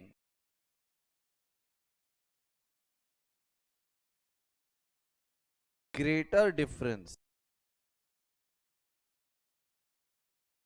greater between profits before financial fix cost. क्या लिखा है बेटा हमने, किस किस के बीच में ज्यादा रिस्क होगा? Profit before financial fix cost and profit after financial fix cost. जब हमने ऑपरेटिंग लीवरेज पढ़ा था तो वहां हमने देखा था ऑपरेटिंग फिक्स कॉस्ट से पहले वाला प्रॉफिट और ऑपरेटिंग फिक्स कॉस्ट के बाद वाला प्रॉफिट। अब कौन सा वाला प्रॉफिट देख रहे हैं? फाइनेंशियल फिक्स कॉस्ट से पहले वाला प्रॉफिट। ये प्रॉफिट होता है बच्चों पीबीआईटी। और ये प्रॉफिट जो इंटरेस्ट और प्रेफरेंस डिविडेंड देने के बाद जो प्रॉफिट बचेगा, फिलहाल जो अभी हमारा एग्जांपल है उसमें पीबीटी है हमारा। क्या है? पीबीटी। बट हर केस में पीबीटी नहीं होगा, ये याद रखना। वो मैं आपको समझाऊंगा, आज की क्लास में शायद वो बात नहीं आ पाएगी। डिग्री ऑफ फाइनेंशियल लीवरेज, जैसे हमने ऑपरेटिंग लीवरेज कंप्यूट किया था वैसे ही हम डिग्री ऑफ फाइनेंशियल लीवरेज भी कंप्यूट करने जा रहे हैं। कैसे? Profit before financial. बेटा ऑनलाइन बच्चे एक बार चैट बॉक्स में जवाब दे दें, नहीं तो आप बिल्कुल मान लूंगा मैं आप सो गए हैं और मैं हटाने में भी बिल्कुल भी शर्माऊंगा नहीं ज्यादा। ठीक है, तो profit before financial fix cost और profit after financial fix cost. ये जो प्रॉफिट है बेटा ये तो जनरली पीबीआईटी होगा जैसे मैंने बताया। और प्रिंस भाई ये पीबीटी भी हो सकता है और कुछ और भी हो सकता है, वो आपको समय आने पे पता चलेगा कुछ और क्यों हो सकता है और कुछ और कब लेना है और वो कैसे हो सकता है, वो समय आने पर। अभी जो मैंने एग्जांपल छोटा सा बताया था उसमें पीबीटी था। फिलहाल मैं पीबीटी लेकर क्वेश्चन आपको करा रहा हूं। अगर देखा जाए तो इसका सिंपल फॉर्मूला क्या बनेगा? PBIT upon PBT. जबकि सही क्या है? Profit before financial fix cost upon में profit after financial fix cost. तो अगर हम ए लिमिटेड का डीएफएल निकालना चाहें तो 50,000 डिवाइड बाई 30,000, ये आ गया 1.666 टाइम। और बी लिमिटेड का निकालना चाहें तो ये आ गया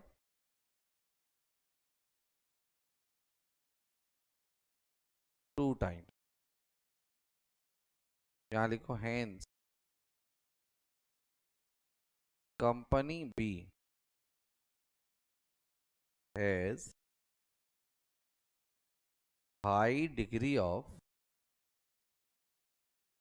फाइनेंशियल, मतलब हम कह सकते हैं कंपनी बी का हाई डिग्री है फाइनेंशियल लिवरेज की। आगे चलते हैं, यहां पर भी मैं क्वेश्चन आपसे करता हूं, ये कब होगा बताओ?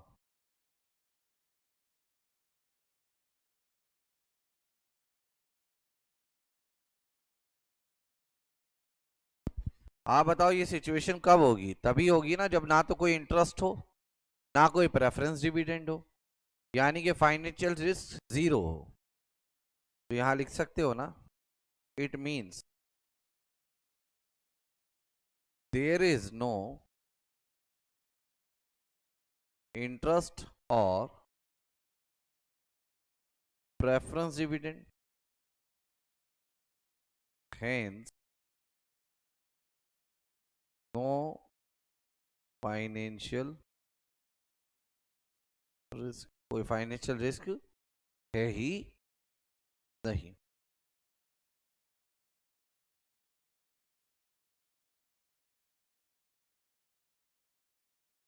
आइए अब हम फ्रेश पेज पर हेडिंग डालिए फाइनेंशियल फिक्स कॉस्ट, इसको डिस्कस करेंगे।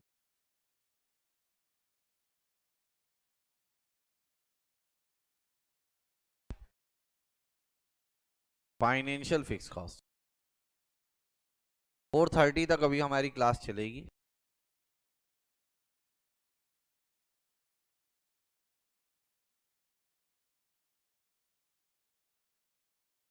कोई भी बिना मतलब में परेशान ना हो।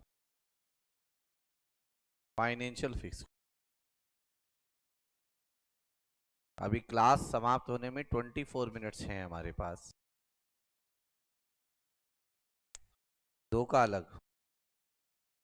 केस 1, दुआ करो वो ना दूं कम से कम।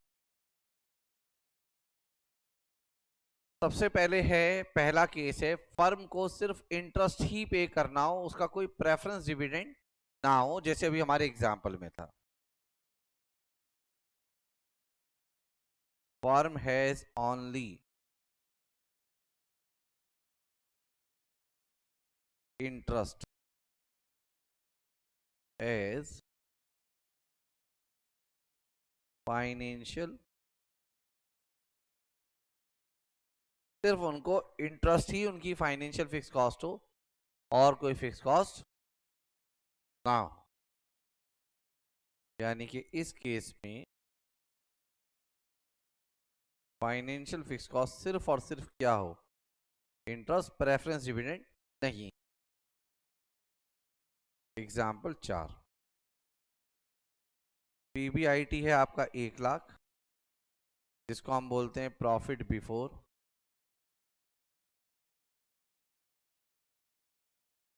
Financial fix cost. इसमें से माइनस करेंगे हम इंटरेस्ट ऑन डेट्स, जो कि है 40,000। ये आ गया प्रॉफिट बिफोर टैक्स, ये आ गया 60,000। में से हम टैक्स माइनस करेंगे 40% के रेट से, 24,000। ये आ गया आपका प्रॉफिट आफ्टर टैक्स, आ गया 36,000। और यहां पर सिर्फ आपकी एक ही कॉस्ट है, इंटरेस्ट। तो ये वाला जो प्रॉफिट है, ये वाला, इस केस में ये प्रॉफिट कहलाएगा आफ्टर फाइनेंशियल कॉस्ट। बस आपको यहां पर ये ध्यान देना है कि कौन सा profit after financial fix cost है। फिलहाल वो पीबीटी है। ये क्वेश्चन आपको दिया हुआ है, कंप्यूट करना है degree of financial leverage. Degree of financial leverage निकालने का तरीका मैंने आपको बता दिया है। Profit before financial fix cost, जो कि इस क्वेश्चन में पीबीआईटी है, अपॉन में प्रॉफिट आफ्टर फाइनेंशियल कॉस्ट, जो इस एग्जांपल में पीबीटी है। ये जो अपॉन में है ना पीबीटी, ये कुछ और भी हो सकता है, वही हमको समझना है। फिलहाल ये है 1 लाख और ये है, यह आंसर आ गया 1.666 टाइम। मैं उम्मीद करता हूं यहां तक बात सभी लोगों को क्लियर होगी। जरा यस नो में जवाब दे दीजिए ताकि केस नंबर 2 में लेके जा सके।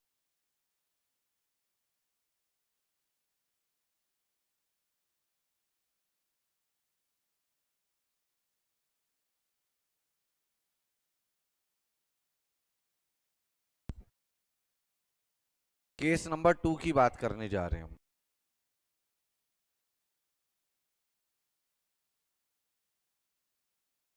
Form has both financial fix cost. Firm की दोनों तरह की फाइनेंशियल फिक्स कॉस्ट है। फर्म में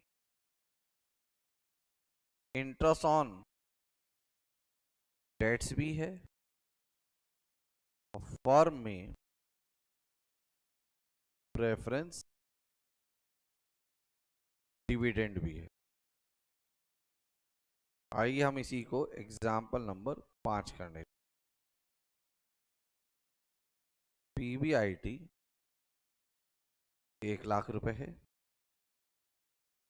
अभी हमने देखा था इंटरेस्ट ऑन डेट्स कितना लिया था हमने, 40,000 रुपए।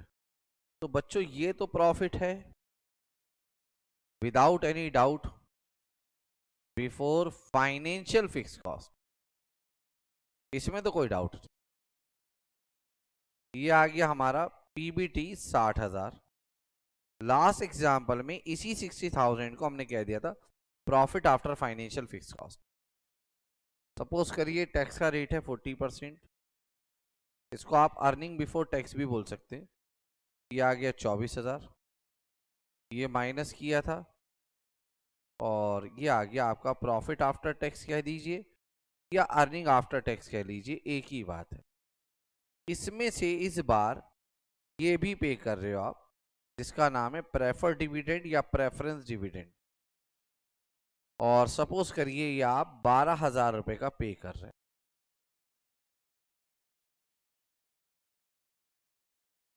मेरा क्वेश्चन जिससे होगा वही जवाब देगा, कोई और जवाब नहीं देगा। मेरा क्वेश्चन प्रिंस भाई से है। प्रिंस भाई आप बताइए, प्रिंस भाई से है। अनीश भाई मैं आपको ब्लॉक भी कर सकता हूं 10 सेकंड के अंदर अंदर, ठीक है।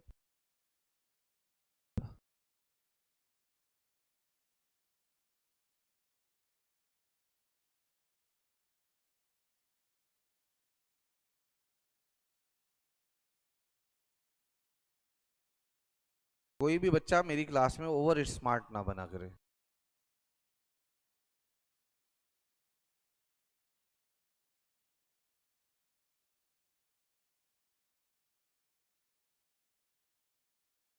छोड़िए, मैं किसी से नहीं पूछता हूं, मैं लिखवाता हूं।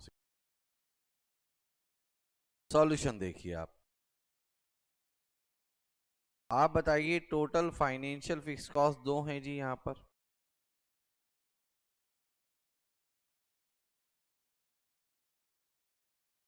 जी सर 2 हैं। एक का नाम है इंटरेस्ट ऑन डेट्स और दूसरे का नाम है प्रेफरेंस डिविडेंड।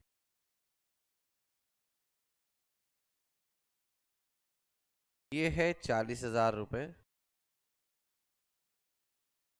और ये है 12,000 रुपए। अगर देखेंगे तो आप कोई भी कह देगा कि 52,000, इस क्वेश्चन के अंदर 52,000 हमारी फाइनेंशियल फिक्स कॉस्ट है। इन दोनों को ऐड कर दीजिए, ये हमारी फाइनेंशियल फिक्स कॉस्ट है। कोई देख के भी बता सकता है, बट अगर कोई ऐसा करेगा तो वो गलत माना जाएगा। 52,000 हमारी फाइनेंशियल फिक्स कॉस्ट नहीं है, क्योंकि ये जो 40,000 दिया जा रहा है ये एक ऐसे प्रॉफिट से पेमेंट हो रही है जिस प्रॉफिट पर अभी तक टैक्स नहीं लगा है। यानी कि 40,000 उस प्रॉफिट का कंपोनेंट है जिस पर अभी तक टैक्स नहीं लगा है। यानी कि 40,000 टैक्स लगने से पहले ही हट गया, और ये 12,000 उस प्रॉफिट में से दिया जा रहा है जिस पे ऑलरेडी 40% का क्या दिया जा चुका है, टैक्स। तो मैं कह सकता हूं इंटरेस्ट प्रॉफिट बिफोर टैक्स में से दिया जा रहा है, प्रॉफिट बिफोर टैक्स ही तो है ये, और प्रेफरेंस का डिविडेंड प्रॉफिट आफ्टर टैक्स में से दिया जा रहा है। तो x प्लस वाई नहीं होता, या तो y को x बनाओ या x को फिर y बनाओ, ये मैथमेटिक्स का रूल है। तो हम क्या करेंगे, इस प्रेफरेंस डिविडेंड को जो आफ्टर टैक्स है हम ये मानते हैं या नहीं। अगर इस 12,000 को यहां ना देकर ऊपर माइनस करते तो हमारा टैक्स जो अभी 24,000 लगा है वो और कम लगता। ये 60,000 में से ही अगर हम प्रेफरेंस डिविडेंड दे देते तो हमारा प्रॉफिट बिफोर टैक्स और कम बचता और टैक्स कम हो जाता। इसका मतलब ये हुआ इस पर जो टैक्स बनता है वो दिया जा चुका है। ऑल्दो इनकम टैक्स में आज की डेट में डिविडेंड एक फुल्ली टैक्सेबल अमाउंट है, फुल्ली टैक्सेबल अमाउंट है, आप उससे इसे कोरिलेट ना करें, ठीक है, वरना कॉन्सेप्ट समझ में नहीं आएगा। ये 12,000 रुपए पर ऑलरेडी ये इस प्रॉफिट में से दिया गया है जिस पर 24,000 यानी कि 40% क्या दिया जा चुका है, टैक्स। तो मैं कह सकता हूं ना ये 36,000 60% बचा हुआ प्रॉफिट है, 40% तो टैक्स में जा चुके हैं, उसी 60% में से प्रेफरेंस डिविडेंड दिया जा रहा है। यानी कि 36,000 का 12,000 एक कंपोनेंट है, यानी कि ये 12,000 प्रॉफिट आफ्टर टैक्स है जो कि 60% के बराबर है। अगर इसे मैं 60 से डिवाइड कर दूं 60% से तो ये प्रॉफिट बिफोर टैक्स में कन्वर्ट हो जाएगा, फिर मैं इसको इंटरेस्ट इसमें ऐड कर सकता हूं। इसको लिखिएगा यहां पर जो मैंने बोला है, इनको ऐड नहीं किया जा सकता। These cannot be added, जिसको इंग्लिश में लिखना हो, इनको ऐड नहीं किया जा सकता। These cannot be added because, क्यों नहीं ऐड किया जा सकता? इंटरेस्ट दिया गया है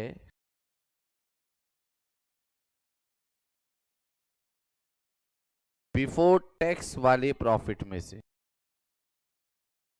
बिफोर टैक्स वाले प्रॉफिट में, जिसको इंग्लिश में लिखना हो वो लिख सकता है because interest is given from profit before tax, but dividend जो प्रेफरेंस शेयर होल्डर को दिया जा रहा है, on preference is paid from PAT, ये PBT में से और ये PAT में से, तो उसका नेचर ग्रॉस का नेचर है और प्रेफरेंस डिविडेंड का नेचर नेट वाला है। ग्रॉस प्लस नेट नहीं हो सकता, या तो दोनों नेट होंगे या दोनों ग्रॉस, तो हम इसको ग्रॉस कर देते हैं, इसलिए फाइनेंशियल फिक्स कॉस्ट यहां 52,000 नहीं है। तो यहां पर टोटल फाइनेंशियल फिक्स कॉस्ट क्या होगी?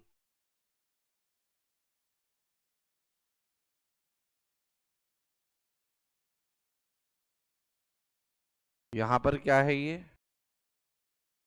Technical error. तो टोटल फाइनेंशियल फिक्स कॉस्ट होगी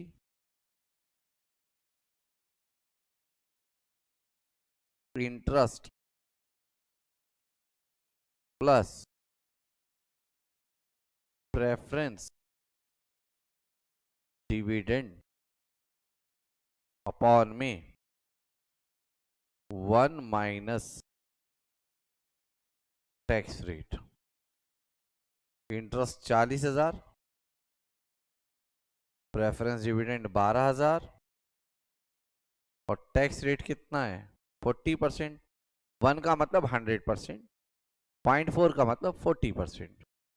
और ऐसा जब कभी भी कोई भी चीज, इनकम टैक्स हो, कॉस्टिंग हो, एफएम हो, कोई भी सब्जेक्ट आप पढ़ रहे हो और वो नेट नेचर की हो, जैसे प्रेफरेंस डिविडेंड मैंने बताया नेट ऑफ टैक्स है, उसको ग्रॉस अप करना है, 1 माइनस टी से डिवाइड कर दो, और ग्रॉस को नेट बनाना हो तो 1 माइनस टी से मल्टीप्लाई कर दो।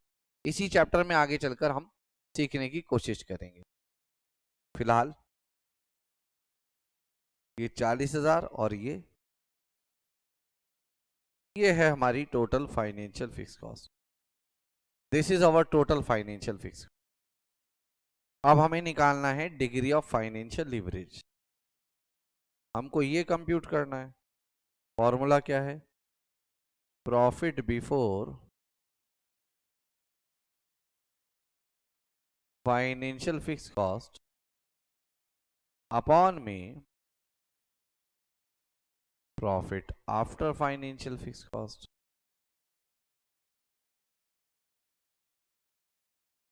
अच्छा, profit before financial fix cost कितना है क्वेश्चन में? 1 lakh. Profit after financial fix cost कितना है? 1 लाख तो है, इधर देखो मेरी तरफ, 1 लाख तो है profit before financial fix cost.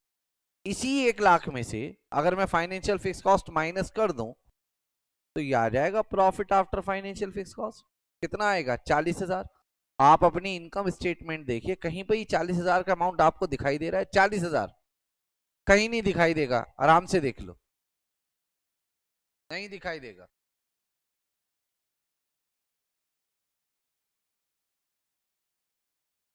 अगर हम याद कर लें पीबीआईटी अपॉन पीबीटी तो बताओ गलत हो जाएगा या नहीं? क्योंकि हर जगह ये फॉर्मूला मेथड नहीं लग सकता है, सही मेथड वो है जो आपको स्क्रीन पर दिखाई दे रहा है। और हमारी फाइनेंशियल फिक्स कॉस्ट 60,000 है, आंसर आ गया 2.5।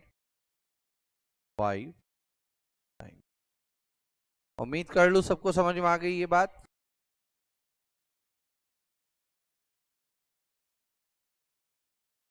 ये EBIT था,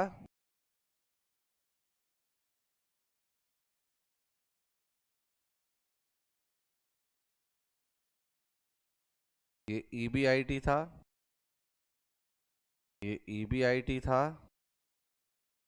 और ये था फाइनेंशियल फिक्स कॉस्ट। ठीक है, अभी हमारी 8 मिनट की क्लास और बची हुई है। हम JFK लिखते हैं, जस्ट फॉर नॉलेज। मैं आपको थोड़ा बहुत समझा पाया या नहीं?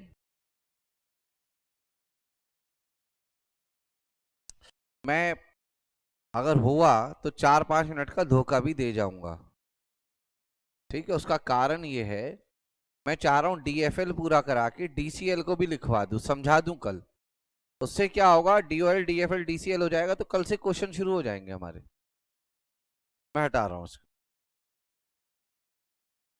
आइए बच्चों, JFK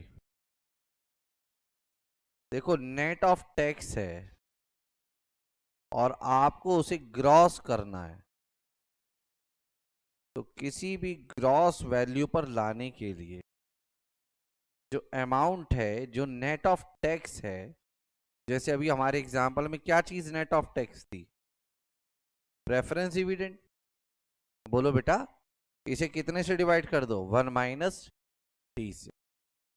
और अगर ग्रॉस को क्या करना हो, नेट की तरफ ले जाना हो, तो उस केस में ग्रॉस को मल्टीप्लाई कर दो 1 माइनस टी से।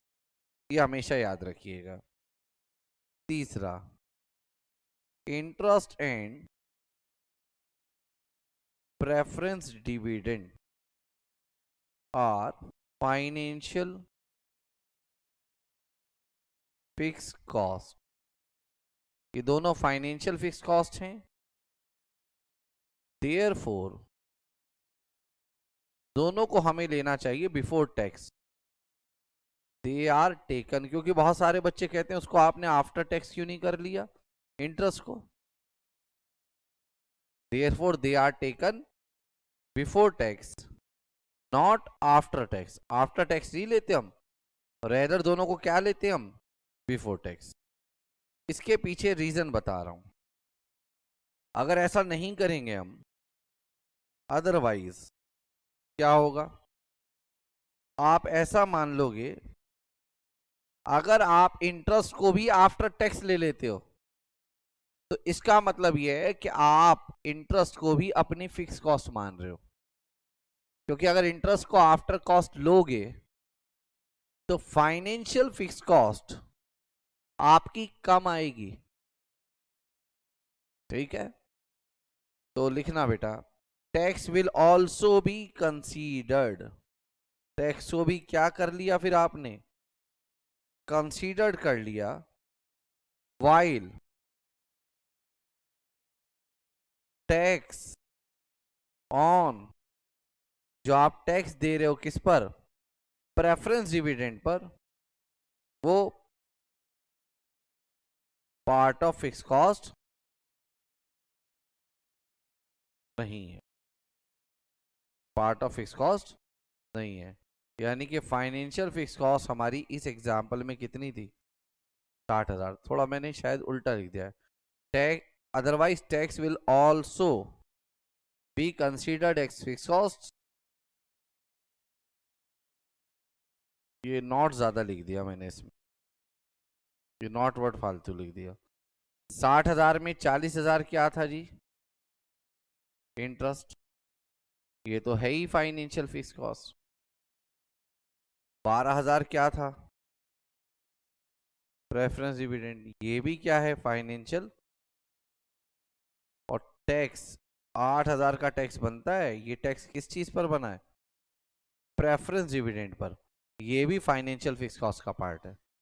12,000 और 20,000 में आप खुद देख सकते हैं कितना अंतर है, 8,000 का। इस तरीके से ये 60,000 हमारी फाइनेंशियल फिक्स कॉस्ट है। आइए इस चीज का हम कंक्लूजन निकाल देते हैं कि हमने क्या पढ़ा है।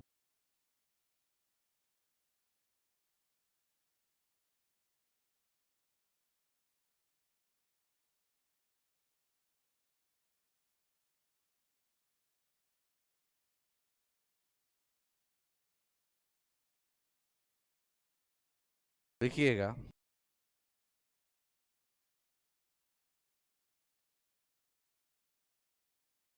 कंपनी इज हैविंग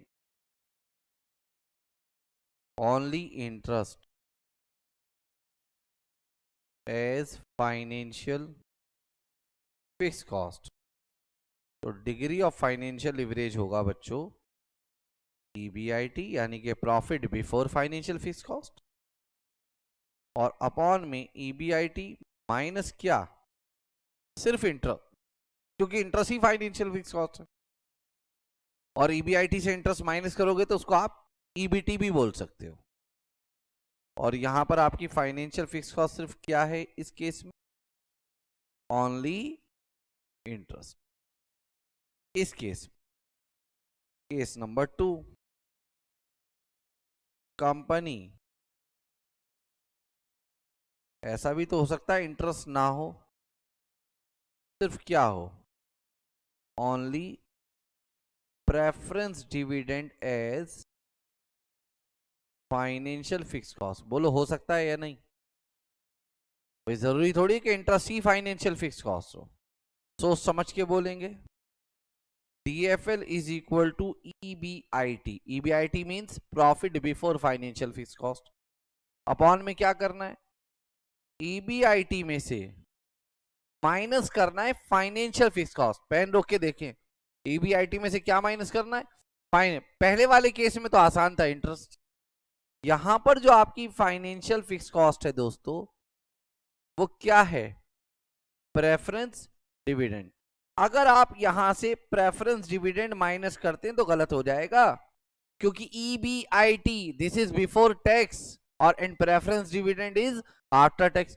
इसको पहले आप क्या कर लो, ग्रॉसअप कर लो, ग्रॉसअप करके जो अमाउंट आएगा वो यहां से माइनस होगा, यानी कि क्या माइनस होगा EBIT में से, प्रेफरेंस डिविडेंड अपॉन में 1 माइनस टी, होगा प्रेफरेंस डिविडेंड ही बट ग्रॉसअप करके, 12,000 माइनस नहीं होगा, 20,000 माइनस होगा।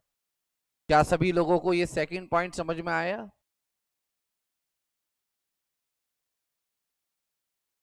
मैं वेट कर रहा हूं।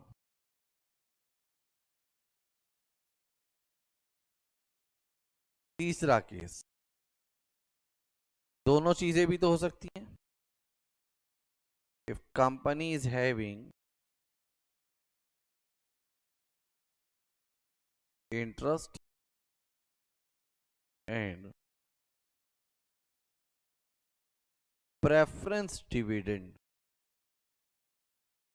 एज फाइनेंशियल फिक्स कॉस्ट, अगर ऐसा है तो क्या होगा, DFL इज इक्वल टू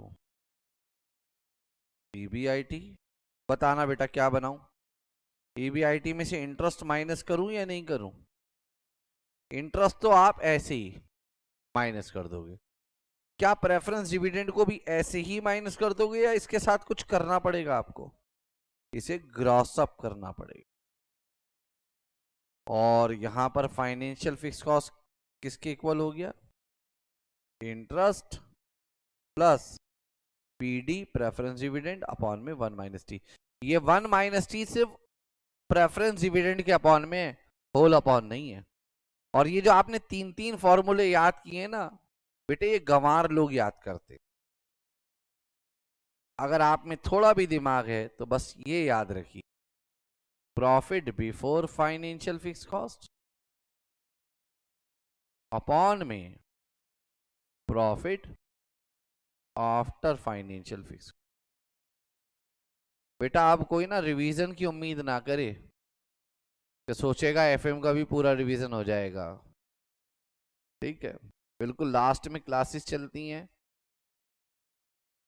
इसलिए अपना करते चले, वहां पे हम क्वेश्चंस कराते हैं एक्स्ट्रा तो बच्चे कहते हैं पहले कॉन्सेप्ट कराओ जी, भाई कॉन्सेप्ट कराए तो थे क्लास में, करो रिवाइज उनको, और अगर कॉन्सेप्ट कराने लगते हैं सर जी आप तो कॉन्सेप्ट पढ़ाते हैं, तो कुल मिला के बेटा प्रॉब्लम ही प्रॉब्लम है आपकी जिंदगी में, ठीक है, इतनी टेंशन मत लो, जिंदगी को बर्बाद मत करो, बीकॉम करो और मस्त रहो। कुछ लोग CA की फाइल भी तो उठाने के लिए चाहिए, उनके यहाँ जो अकाउंटेंट की जॉब करेंगे। ये था कॉन्सेप्ट नंबर 4। लास्ट कॉन्सेप्ट है कॉन्सेप्ट नंबर 5। हेडिंग डाल के थोड़ा सा लिखवा के मैं आज छोड़ दूंगा इसको, कल करेंगे हम आगे। डिग्री ऑफ कंबाइंड लीवरेज, मतलब अभी तक तो हम देख रहे थे ऑपरेटिंग और फाइनेंशियल लीवरेज, अब क्या देख रहे हैं बेटा? डिग्री ऑफ कंबाइंड लीवरेज, या इसको हम टोटल लीवरेज भी कहते हैं। मतलब ऐसा रिस्क जो दोनों फिक्स कॉस्ट के कारण अराइज हो। It refers to aggregate, aggregate यानी कि total risk arises due to total fix cost, that is operating fix cost and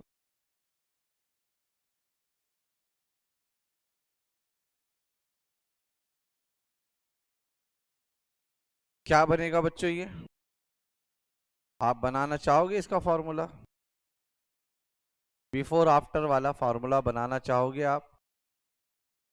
Rohit भाई आप बोलो क्या लिखूं? Profit before what? देसी भाषा में बोल दो जो समझ में आना। प्रॉफिट बिफोर कौन सी fix cost? Combined fix cost, या आप लिख दो बेटा टोटल फिक्स कॉस्ट, एक ही तो बात है। और profit after combined fix cost, यानी कि आप ये कह दो दोनों फिक्स कॉस्ट। हाँ बताओ, टोटल फिक्स कॉस्ट से जो पहले प्रॉफिट होता है उसका नाम कंट्रीब्यूशन होता है या नहीं? और दोनों फिक्स कॉस्ट के बाद जो प्रॉफिट आएगा वो कौन सा होगा?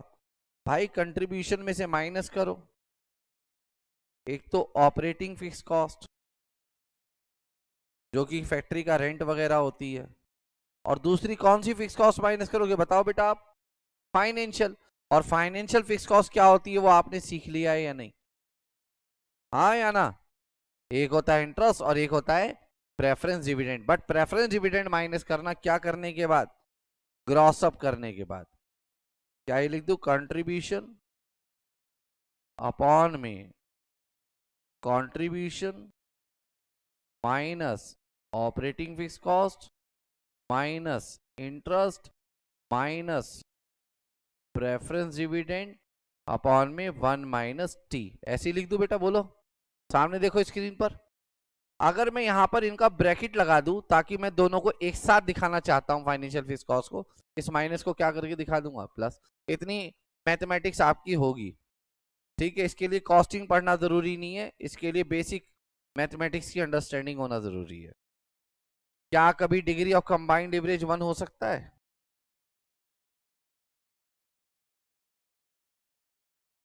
Degree of combined leverage 1, it means